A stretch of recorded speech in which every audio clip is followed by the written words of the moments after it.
But just curious, James, to begin with, like how you run this game through your mind with that first-hand experience of having worked with Joe Schmidt. Like, is that are those terms that you're thinking of this game in, like the moves that he might produce? Like, are you kind of putting yourself in his shoes to a degree, having experienced how he approaches games before?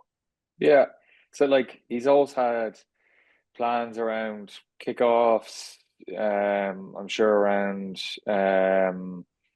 goal line dropouts now, around set piece, obviously, or the seam of the line out was always a big thing that he would try attack and teams that weren't stringent on that, and then obviously in and around the ruck, um, in phase as well as in the first kind of couple of phases.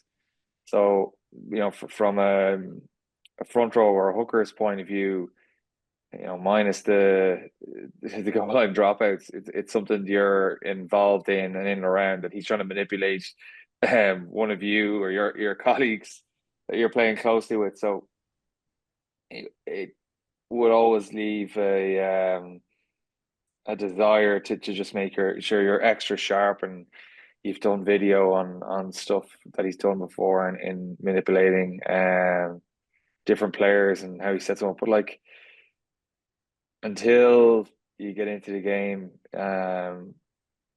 and you've done your video and you've done whatever, you're not going to still know what it is that he's going to throw at you.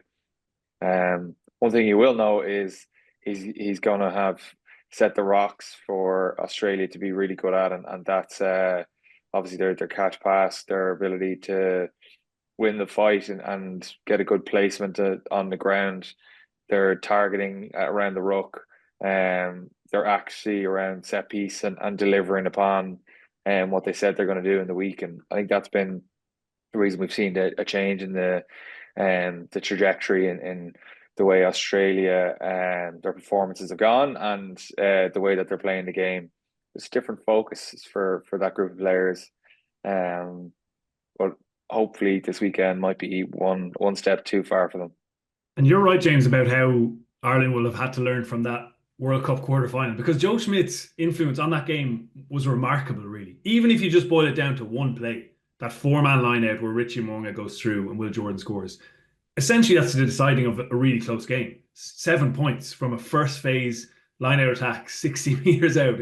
It's unheard of, really. And he was the one who came up with that and exploited something that he saw in Ireland's defence and could maybe go after. And that's what he does so brilliantly. I was at Wallabies camp yesterday, and you can feel and sense the kind of little layer of confidence that gives the players and coaches, that they know that he'll have something. And he always does. He invariably does. Like, he's a remarkable coach. His intensity, sustained intensity at the top level of the game for such a long period is unbelievable, really. Like, he's still sending in loads of clips to the referees. He's still all over everyone's detail. He's still every day talking about your ball placement. It's not just at the start of his reign and he goes, you got to nail your ball placement. Every day he's on them to keep at it. And those things make a big impact. But those plays, that ability to pick out opposition potential flaws, and sometimes it doesn't work, but with him it works more often than not. And it's an unbelievable skill, because like, think of the amount of games that coaches across the board go into games with a plan, and not, like, none of it works really. They might get a breaking ball and they score a try off that. But so many attack plans don't really come to anything if you think about it. Like, they kind of peter out and there's just no space there. But he actually is able to pick out fourth phase, fifth phase, a potential flaw, and it's a huge strength. The other thing that was mentioned yesterday that maybe isn't flagged as much is how he's really good at coaching in the moment, because it used to always strike me straight after a game in press conferences, the amount of granular detail he'd give on a specific incident, having only seen it like a couple of times, maybe live and one replay. Whereas I'm thinking, oh, what's he on about there? And I'd need another rewatch of it, as would his assistant coaches probably.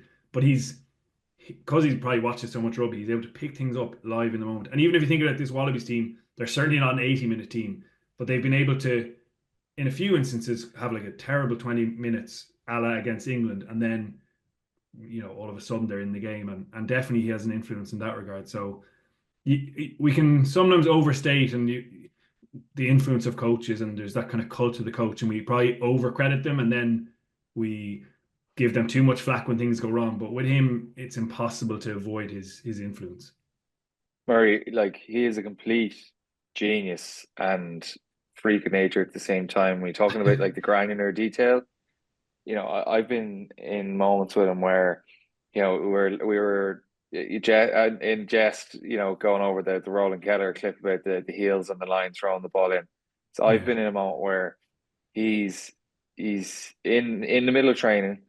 He's caught me, he's picked me up like say 5 minutes after that, where he's noticed the winger's body language looked switched off, that my heels were on the line, that the 12 was slightly too wide, that the the forward corner and the corner didn't come off the right side foot at the appropriate time. He have 20 things that he's picked up in like milliseconds that are like 70 meters apart, and he's able to just bring it all together and paint a picture and deliver it in such a concise way. Like nothing short of a genius from that point of view, and his ability to just ingest it's almost like in slow motion everything that happens and why it happens, and come up with then a way, like you're saying the players like there's a bit of a swagger about them, and it's like getting to see behind the curtain when you have him as a coach, because he just shows you these little moments and these little frailties in teams, and if you do what he says, I would say it works 90% of the time. Like it's incredible. And that's why you're like, wow, we have this guy. Like we have this guy on our side.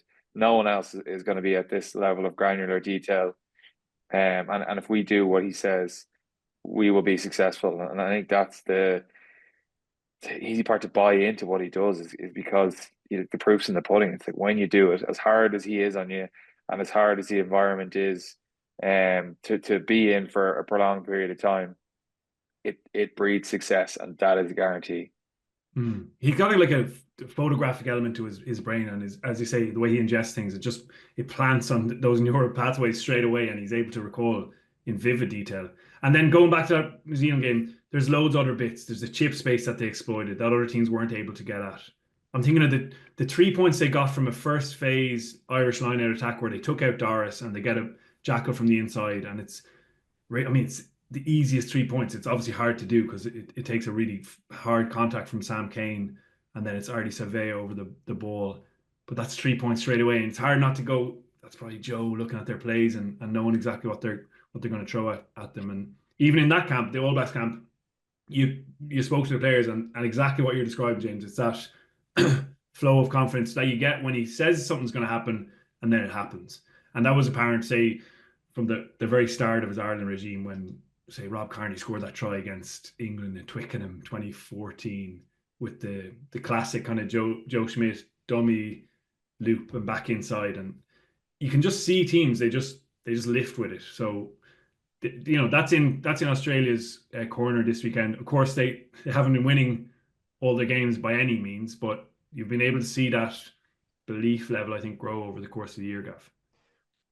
Talking about one of the greatest rugby minds of all time, one of the greatest coaches of all time. And with that in mind, James, why is he not still Ireland's coach? Like, what is the players' interpretation of why it reached a point of no return in 2019? Well, I think everything's cyclical.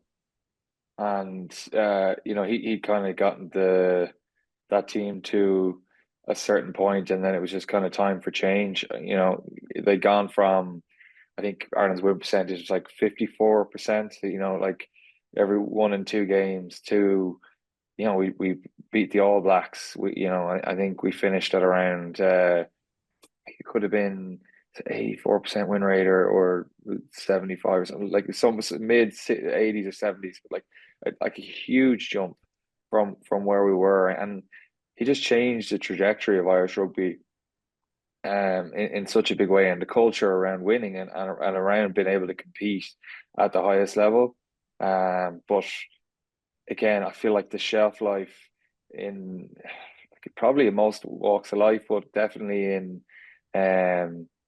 in sport, in an environment, I reckon his sweet spot is probably around 7-8 years, before you move on. And I think it was just the right time.